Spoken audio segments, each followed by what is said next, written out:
Hi everyone, Anthony Fantano here, internet's busiest music nerd. And it's time for a review, Captain Murphy, Duality. Oh, listen to Captain Murphy. He'll make you feel really dirty. Please don't hurt me. It's Captain Murphy. Duality is the debut mixtape from this super anonymous rap person or group. I'm not really sure. In fact, most people are not.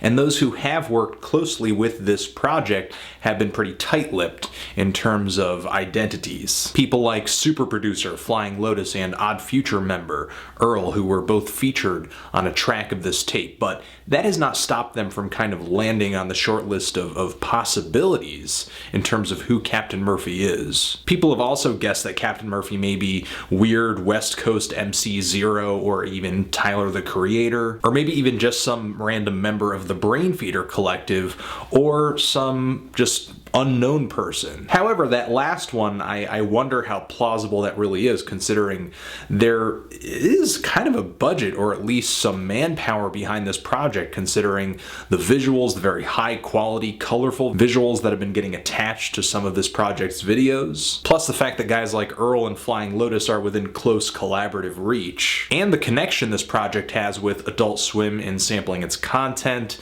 the name of the project, Captain Murphy, and the fact that one of the first tracks out from this project was featured in Adult Swim's singles collection. And even though Flying Lotus on Twitter has openly denied that Captain Murphy is some rapper that is already well known using some kind of alias, I can see why guys like Tyler and Earl have not just automatically dropped off this list, because the similarity in rapping style is kind of uncanny. Much of the time, Captain Murphy kind of seems to be thriving in the same lyrical vein that they do, just a lot of lewd rhymes about weed, dicks, sex, coupled with some kind of weird, goofy, knick-knack references to anything and everything. It's all pretty disjointed, all kind of ADD. Some of you may get meaning out of these songs if you try to dive deeply enough into the lyrics, especially out of the more slow and straightforward tracks like The Killing Joke, or the song that pops in at the 5:30 mark of this very long MP3 file, where they're kind of rapping about this world where they get away from the everyday grind of the world with these two girls that they met at the end of a show, which does kind of come off as sort of poetic until the point where she says, "I'm a virgin," and he's like, "I can smell it." Wah ha ha ha ha ha. There are a lot of kind of goofy maniacal laughs all over this thing. There are moments like that where some kind of small picture is being painted, but for the most part, I feel like Captain Murphy lyrically distracts from the fact that there really is no narrative, no clear congruency in terms of just, ooh, wow, this is a story, this is a concept. It's kind of one non sequitur after another, but the non sequiturs are a little limited to pretty much what would only be interesting to just like some young dude, which in a way kind of becomes its own overarching theme, but not really. And the real lack of an overarching theme on this tape is actually somewhat disappointing, especially when you consider all of the clips of sort of how to be a cult leader instructional video snippets that kind of interject from one section of the album to another.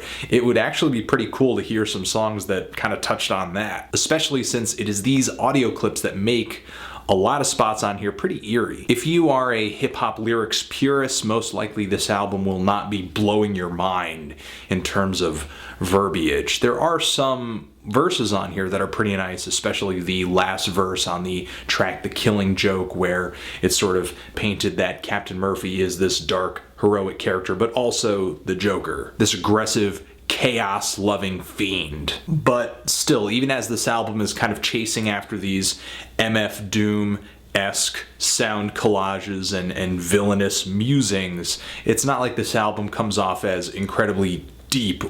For the most part, I think lyrical purists are going to be listening to this album and kind of feeling like the moment on this MP3 at 25:40, where the song kind of fizzles out, these bong bubbles introduce themselves, and who was rapping on the track just now kind of giggles to himself and just says, stupid. And even though this album lyrically and narratively is disjointed and just all over the place, that's not to say that the one guy or several guys maybe in Captain Murphy cannot rap. They're actually quite good at rapping. They've got some tight flows, a nice sense of groove and of tempo. There's a lot of assonance in their rhymes, while a lot of their lines do not make a whole lot of sense in terms of a story. They just kind of rapid fire one internal rhyme within a line after another to the point where it kind of becomes dizzying. The only point where the flows get kind of sloppy is when these guys try to rap especially fast, but I feel like in a way Captain Murphy is kind of conscious of that, like one of the opening tracks to Duality, Mighty Morphin Foreskin, where toward the end of the track he kind of goes this rapid fire flow and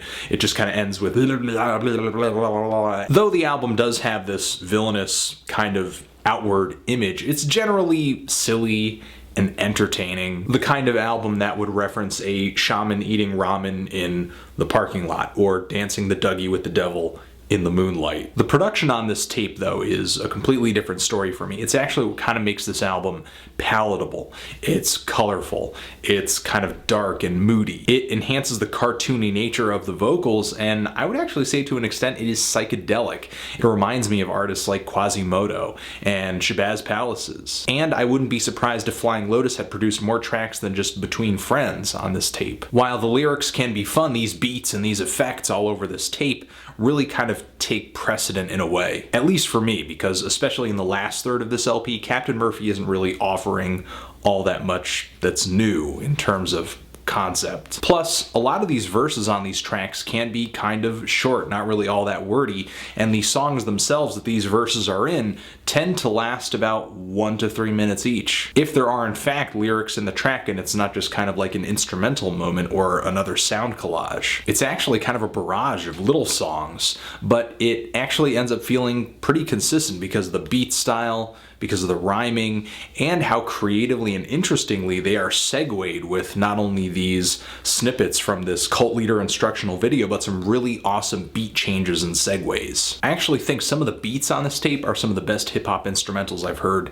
this year, like the really soulful funk vibes coming off the song Mighty Morphin Foreskin. There's some awesome heavenly background vocals on that track too. There is kind of a weird snappy take on boom bap that comes in right after with a little instrumental that has kind of these strange, muddy, dark, and moody guitar arpeggios matched up with this repeated trumpet interval. And the moment on this tape that starts around the 5:30 mark, when that rush of instrumentation comes in with the tinny guitars, some of the drum rolls in there along with the keyboard playing, it just kind of feels like something straight out of the late 60s, early 70s. The introduction to a nice piece of psychedelic pop, possibly. In fact, a lot of the sounds on this tape feel like they were lifted from the 60s or 70s, which is nothing new for hip-hop production, but it ends up feeling just a tad bit darker than you would normally expect something to use that kind of source material. And that is helped out especially by a lot of the vocal effects that are on this LP. For the most part, when Captain Murphy seems to be rapping on these songs,